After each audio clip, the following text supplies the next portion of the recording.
Hello and welcome to another episode of Wife for Life. That's right.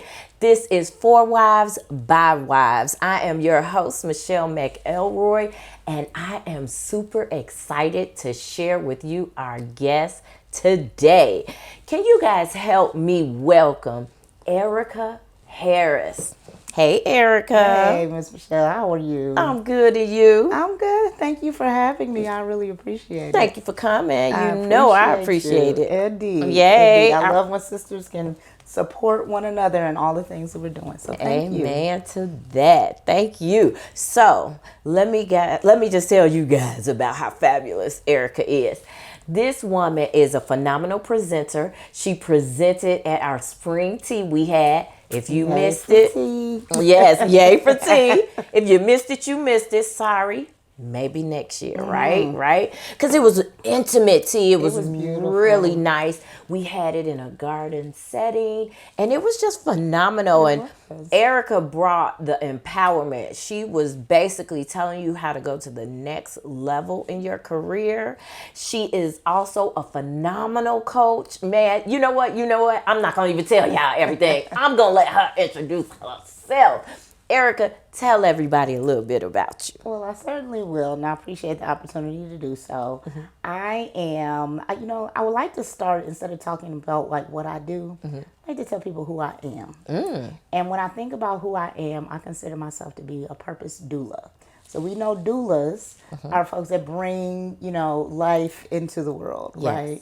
And in my case, I don't bring life physically, but I believe that there's a seed of purpose in everyone. And so what I do is I help give birth to that purpose. I like that. Yeah, it is the joy of my life to actually be able to do that. Aww. And to help people find that, right? To help find out, like, who am I? And give birth to that. Because whoever that is perfect. It's enough. And we just need to make sure that we know who that is so that we can bring it. So I consider myself to be a purpose coach. And I help people align who they are with what it is that they do. And I think that when you can put those two things together, you can find joy. And I'm so excited that I have an opportunity, that God's given me the opportunity and the platform to do that with people. Oh my goodness, that is so awesome. That touches my heart and brings me great joy, because a lot of times, don't we know, we may lose or lack purpose or get to a season in life where we can't find ourselves or figure out what's next for us. And to have somebody in our lives that we can go to help us on that journey, phenomenal. Now tell me, how are you a wife for life? Who are you married to? What does your boo do? How many kids you have? How old are they? Give us a rundown of your life. The whole other part of the life, right? Yes. That is so important. So I am a wife for life. I have been married to my wonderful husband, C.W. Harris, for almost 18 years. We'll celebrate 18 years in November. I love double digits. That makes me want to dance. Right. And unfortunately, it's rare, but like, we're excited that we have an opportunity to kind of just live life together and build our partnership. And then we have 3 beautiful children. I have a high schooler, Corey, middle schooler, Leah, who's 13, and then William, who is 11, he's in 6th grade. And they're wonderful. Goodness. That's the other piece of myself that I'm so thankful that I have an opportunity to be a mother, to be a wife. Like, those are privileges, and I'm very appreciative that they're part of my life. Oh, okay. You may or may not be like me, but I have to ask. Every time one of my 4 hit double digits, so every time they hit 10, I cried. Oh, boy. I cried like a baby. Like, I have less years with you than I've had with you. How did it hit you? So, you know what? I think with my oldest 2, it didn't hit me the same. But with William, it did. It was my baby, right? When you get to that 3rd one and you're like, wait a minute, there's not another one coming through, right? So it definitely hit me. And as I see him go from boy to now, becoming a teenager, I guess preteen, it does do something to you. It really reminds you. My daughter was saying how time goes fast, I said, baby, wait till you have children. I know, right? Because that clock is right in front of you. You can see those children just growing And there's something about seeing them grow so fast in front of your eyes. Yeah. So yeah, that one hit me a little bit. I don't know if I cried, but I definitely had a verklempt moment in the car of like, wait, who is this? Yeah. Like, but it's a blessing to see them grow and have an opportunity to watch that progress and watch them, you know, live their best lives, no matter what age they are. Oh, that's awesome. That's one of the most memorable times that I had as a parent. So I just wanted to know if somebody else was a punk like me and cried. You know what I mean? You are not alone, sis. You are not alone. That's hard. I love it. Right, I love it. So I want everybody to hear the interesting story, which is twofold, of how you guys met, you and your hubby, and the college story. Oh my goodness, this is such a good story. I can't wait for y'all to hear. So our relationship started, and this is, let me say the dates, right? Okay. This is 1999, right? So this is before anybody was on the internet finding people. Yeah. I was moving to Chicago from D.C. I was a public school teacher in Washington, D.C. And so I'm moving here, and I was like, okay, I'm going to Chicago. I'm going to University of Chicago for graduate school. I know nothing about the third largest city in the country. I need to figure this thing out. So I got online. I was a Tom Joyner fan, so I was listening at the time. Okay, Tom Joyner. And yeah, shout out to Tom Joyner, whatever he's doing. I hope he's happy. Right. But I was listening, and he was promoting blackvoices.com. So it was like the match.com before that existed for black folks. But it wasn't all romantic. It was just like people getting together. Like a networking. Yeah, networking. Like who, you know, you're moving somewhere, or you need to know what's going on in the city. So I got on that site, and I found all kinds of people, women, men, and I was asking, you know, where do you go to church? You know, where's good places to eat? I was living on the south side, and so I just needed some direction. And I got several different hits of people, and one of them stood out, just, you know, and we started a conversation back and forth. As I was learning more about, like, even then he was a foodie. He's a foodie for sure. Takes amazing pictures. Oh my goodness. With his cell phone now. But at the time, it was just friendly conversation. This is, you know, try this, try that. And then one weekend, it happened to be the weekend of the Michigan State football game. Biggest rivalry One of the ever. biggest rivalries in the country. And I grew up as a Wolverine, as a Michigan Wolverine, because my parents, my mom, my grandmother, other people in my family. And he went to Michigan State, and not only went there, but he was a football player. So that's a whole different kind of rivalry. That's a whole nother layer. You don't understand it. I can't really explain it. But like, the hate can be real. Like, it really gets real fast. So anyway, I said to him in this email, I hope your team loses this weekend for the game. I'll be watching. He said, I hope your team loses. Why do you cheer for Michigan? And that just led to this whole conversation. Yeah. Ultimately, what we learned is that we both grew up in the same hometown in Flint. Oh, wow. That we lived less than 10 minutes away from each other. And also that our parents actually knew each other. They were all educators. So when I tell you, like, the crossroads, when I say God was working. I don't remember you telling me that part. I don't know if I told you that part. But all of that to say, God led us together. And you know, the funniest part of that story in terms of like why sports and how that matters. Right before I walked down the aisle, my dad is standing at the door about to put my veil on and everything. This is so funny. And he said to me, Erica, and I'm like, Daddy, we about to go down the aisle. Like, we don't have time for messages. So you knew from the Erica that this was about to be serious. I was like, he said, a house divided cannot stand. I said, Daddy, I don't know what you're talking about right now, but I'm about to go walk down. He said, you're going to have to be a Spartan. And I just laughed, and it was a great way to break up this very serious moment of me being able to walk into matrimony. And he said, you're going to have to become a Spartan.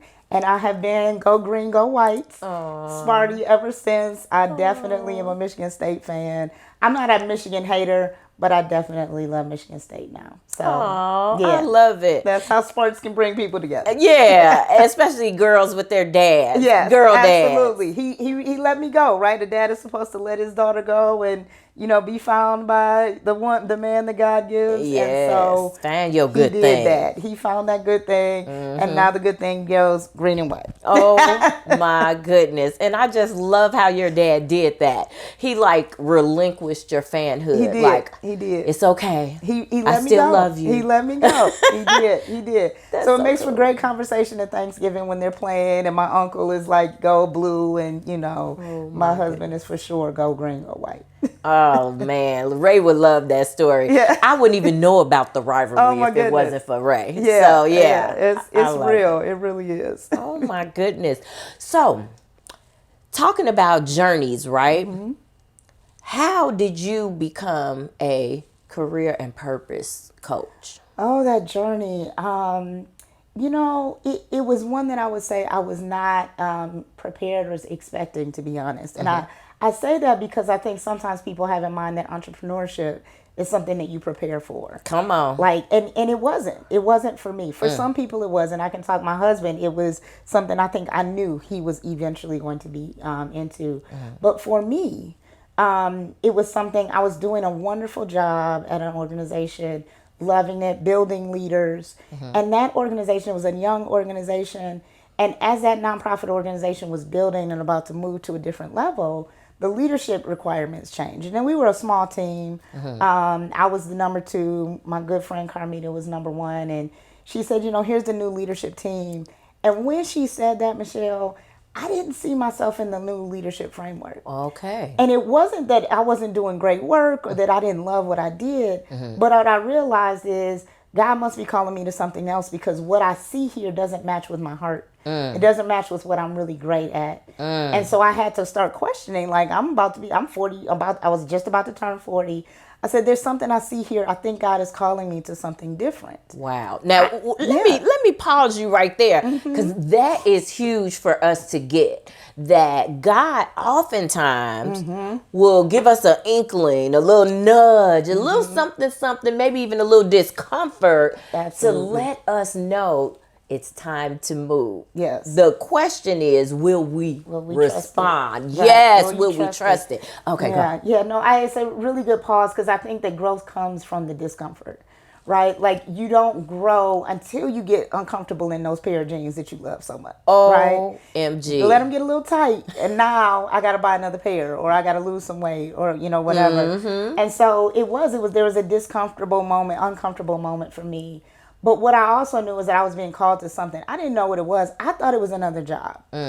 And what was hard about that process is that I went 8 months looking for the new job. Wow. And that's a lot when you're talking about, kids and house and, husband and I trying to hold it all together and everything.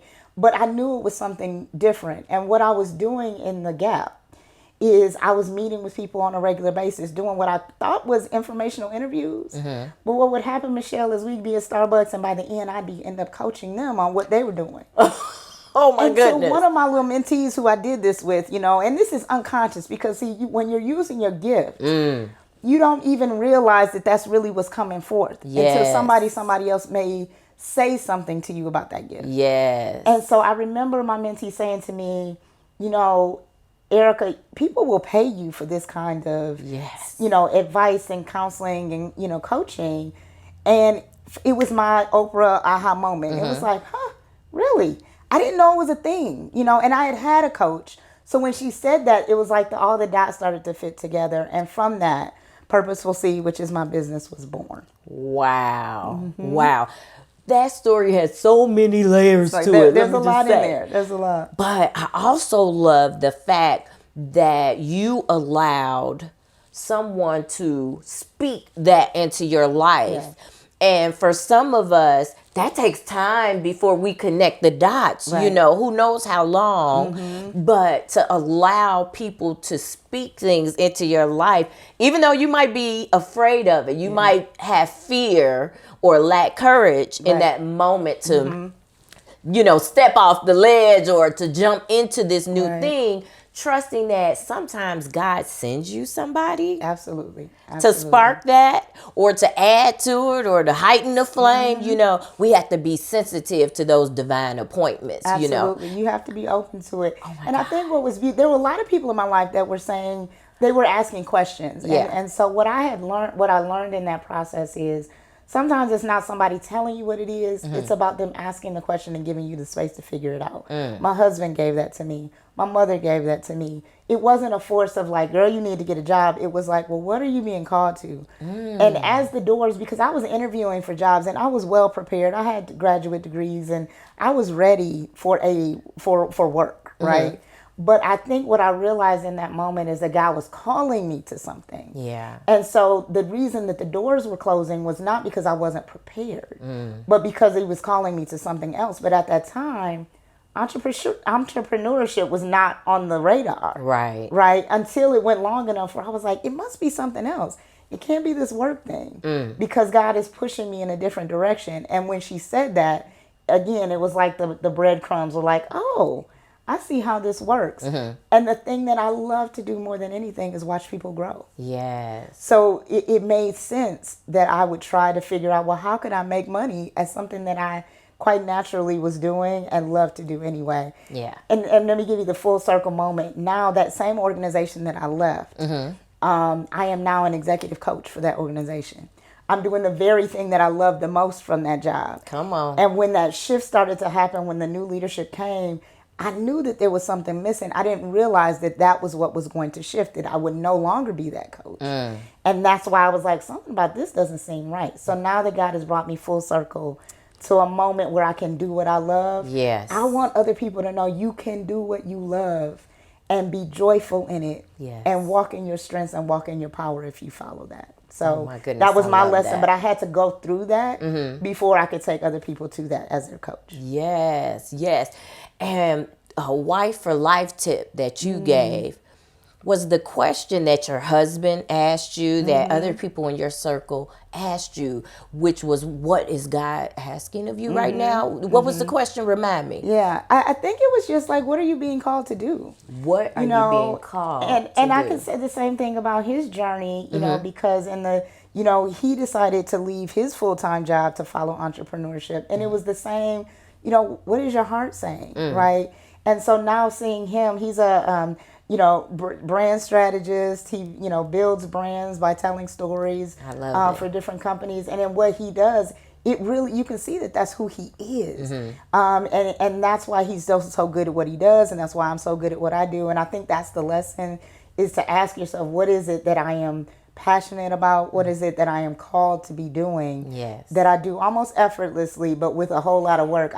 Somebody will pay me for that, right? And pay me for that strength. I love it. And then the other thing that you said was the time frame, 8 months. It was a long period. Like 8 months. What, kept you holding on for 8 months without losing it? Yeah. So it was 8 months. What I can say is that I had contractual work during that. It just wasn't the kind of stable work that we had been used to, right? And so I think what kept me going is that I knew that there was something deep that God was speaking to me. I was praying more than I'd ever prayed before. Y'all hear that? Right? I was definitely on my knees at the altar. I was leaning into my sister circle. My girlfriend Jackie and I, she was pouring into me constantly.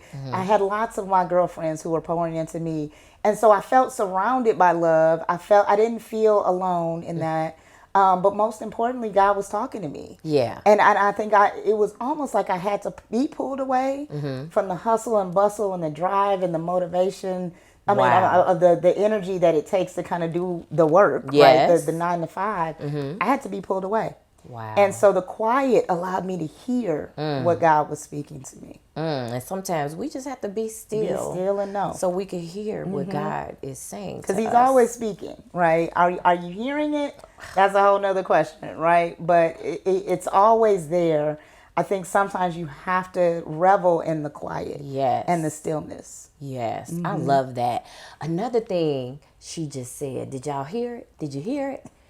Sister circle. What's a sister circle? Well, my sister circle is deep, and it goes way back deep. I have friends that I grew up with all the way through college. I went to Spelman.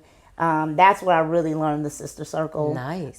Because the sister circle, what the world will tell you, particularly for Black women, is that we can't be sisters, right? The pettiness, the housewives, the things. and that's just not us, right? So I think that what I have learned is the sister circle, it holds you down, right? Because they see you. Yes. And everybody wants to be seen, right? Everybody really wants somebody to see who they are on the inside. And so that's what my sister circle has done for me. Yeah. It's done that through my relationships, but also in the work that I do for an organization called Mom Logics, where we are supporting particularly African American moms, right? And it's about the sister circle. It's about helping you overcome the overwhelm that you can sometimes feel as a mother, and feel alone, but know that, here's another sister who understands. And because of that understanding, you can make it through. Yes. Now, I love this on 2 levels specifically, guys, because one, you have what I would consider your bosom friends, like in scripture where they talked about Jesus having those 3 disciples that was in his bosom. You had your bosom friends that you can give it all, tell it all, let your hair down for real, take off your makeup, take off your wig, you know what I mean? Take off your clip-on nails and just give it to them raw, But then I also like the more structured sister circle in Mom Logics. Can you tell us a little bit more about Mom Logics and your role in that organization? So I am Chief Growth Officer for Mom Logics. I like that. Helping us to grow internally, externally, grow the brand. But what we are is we are a sister circle. We're a social community of over 5,000 moms nationwide. Wow. Some of them actually international, so I'm happy about that. Woo. But we are an organization that really helps moms, again, deal with the overwhelm of life. And we do that through education, courses, coaching, group coaching.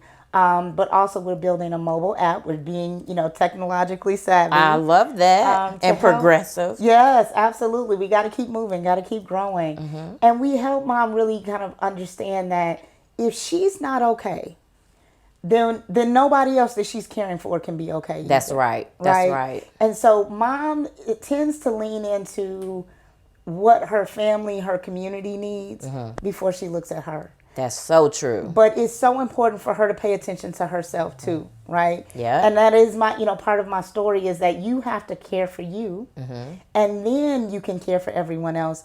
But we have to bring her in by saying, how are you going to be a better mama? Yes. Part of being a better mother is being a better you. Yes. And so it's combining those two, and that's what we do in Mom Logics. I love that. Last season, I talked a lot about you can't pour out of an empty vessel. So you have to fill your cup. You have to fill your cup. Can I take that a little bit further, though? Absolutely. Because it's not just not pouring from empty cups. Somebody gave me, the goal should be to pour from an overflow. And that really set me back because I was like, whoo, first of all, that's a high bar, right? Yeah. That means I have to be full. And then some. Yes. And then everybody else is getting my extra. That means I'm always full. Oh, wow. And I have something to give. But when you are in that space where you're pouring from, a less than half cup or often empty, you don't have what you need, and neither do your people. So it's important that we fill up and then pour from the overflow. I love that too, because that means you never deplete yourself. Right. And we do that. Right. Like I remember having 4. And I'll even say 5, and not saying that my husband is a child, saying that I was responsible for his well-being. Yes, his well-being. I would track doctor's appointments and dental appointments and the house making sure, making sure they were eating healthy, but wasn't doing all that for me. I was missing doctor's appointments, and my doctor's office is like, you're 2 months overdue, ma'am. When are you going to get in here? Let me tell you that. And that is my story. One thing that we haven't talked about yet is I was a breast cancer survivor in 2020. But the reason that I bring that up is because me finding the lump was a function of me not paying attention to me.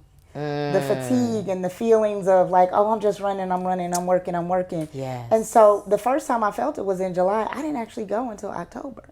Wow. And so, but it was a function of me focused on right, exactly. 3 months. And I have to believe that somewhere in that space where I felt something, but I denied it, that it went from what could have been stage 1 or 2 to stage 3.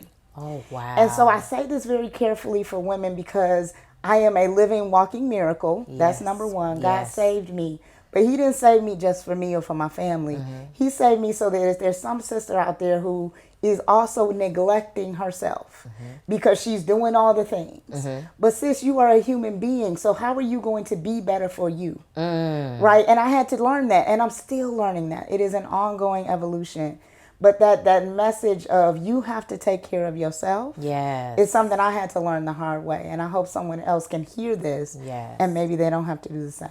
Yes, I love that. And while I know specifically when it comes to being a cancer survivor, we're talking about our physical well-being, but I know it also manifests mentally and emotionally as well. So in lieu of all that you've been through, because man, you're a survivor, you're a powerful woman of God, a talented purpose and career coach, as well as a wife for life and a mom. Yeah, I mean, the list goes on, right? Tell us or give our listeners and viewers advice on how they can be a wife for life, how they can balance it all in a healthy way. Yeah. You know, and I know, I'm going to leave it there. Tell us, how can we do it? So I'm going to give two things because I think one is about how you do that for you. And I like to call it not balance, but harmony. Yes. Right? Because, say that again. Yeah, Say that again. It's harmony, not balance. See, balance suggests that it's basically two sides of you, right? Or you're multi-tiered, but everything has to be equal. And that's not reality. Sometimes you are going harder for your family than you are for work. Sometimes you're going harder for work than you are for family. Sometimes you're volunteering more. Like there's so many different pieces of us. And sometimes you need to lean into you. Yes. Right? And so it's about how do you harmonize and bring all of that together in the way that it all is orchestrated and works together. Kind of like the harmony of a symphony, right? Many different parts. Everybody plays the role. Every piece of you matters. Yes. And how do you make it blend? So I think that's my advice is figuring out what does harmony mean for you? And I'm still learning that. That is a work in progress. I would not say that it's something I've mastered, but I would say it's something that I work at, Yes. you know, and think about. Like, so this summer, it was about what does that look like physically, Erica? Where are you eating better, working out, you know, and getting back to taking care of your physical self, right? I love it. Because harmony means if that's off, right, then what happens with the rest? And I certainly learned that in 2020 fighting breast cancer. So I have to take care of that and make sure that those things blend together. Yes. And then marriage-wise, how are you finding harmony there? Yeah, it's really good. You know, one of the best pieces, there's two pieces of advice that I think have guided me in my marriage. One was something that I got before we even got married during premarital counseling, where our first lady at the time, God rest her soul, she said, you are going to have to learn how to be the woman that he needs you to be. Not always the woman that you think you want to be. Wow. And that's where that kind of the idea of submission or whatever comes. I have to think constantly about what does he need? And in the times where there's tension or where there's, you know, where, you know, you all are having a moment or whatever, what does he need? Right? And that's a constant evolution. Relationships grow, they evolve. You're not the same person as you were in your 20s, when you're 30s, and when you're in your 40s. And so your evolution of your anything that doesn't, you know, grow is going to die. Yes. So I have learned that thinking very carefully about what is it that he needs. And I think the other piece of it is being committed to commitment. And shout out to my mentor Brenda, who said that, because I think sometimes our relationships don't last. Yes. Because we're not committed to the idea of being committed. Yes. You know, we're, you know, maybe committed, yes, to the person because we love them. But what happens when that person's getting on your nerves, right? Or when you getting on theirs? Right. Because it's two-sided. That's right. Are you going to choose to be committed to the idea of I'm committed to you? So that means I might have to change. I might have to evolve. Yes. Right. And so those are the two pieces of advice that have held me in place. Thank God for 17, almost 18 years. Yes. And that doesn't make relationship easy, but it does give you a North Star. Yes. I think I gave your quote to another one of my guests. Well, all right. You were the person who said, commit to the commitment. Commit to Let me commitment. fix that. That is Erica Harris, y'all, who said, commit to the commitment. And that is Brenda who told it to me. Okay, So there you go. We just spread gonna love. share it. We just share it. Everybody gonna share it. Everybody gets some. And what I love too that you shared with me off camera is how you guys are now starting to make sure you prioritize dating. Yeah, y'all know I love date night. Yeah, and you know, life is busy. Yes. Right? We are doing a whole lot of things. And so I think, you know, we have to get back to figuring out what does us look like. Yes. You know, and so I appreciate the fact that we even are able to ask ourselves that question. It's not just kids. It's not just that. It is also figuring out what does us time look like. And again, it's a work in progress. It's something we have to get to. Yeah. We're talking about like planning a trip to Italy, right? And taking the time about that. So, you know, you have to do that because otherwise it'll be, well, we're here, but are we, right? Or are we me and me, right? Yeah. And so I praise God that we are evolving in that way and realizing that date time, that time together, that conversation, it's really important. Yeah, it really, really is. And I'm a strong advocate of date night. However frequently Give me you some can tips, get it. girl. I need some tips. I got you, boo. I got you. Okay. Seriously, we got one tomorrow Yeah, night. all right. We I'm over gonna here talk. about to dance, All looking right. forward to I it. love it. But listen, guys, I just want to share this big takeaway that I heard Erica say. Oftentimes, we think, especially as women, that we know what our husband wants, or better yet, what he needs.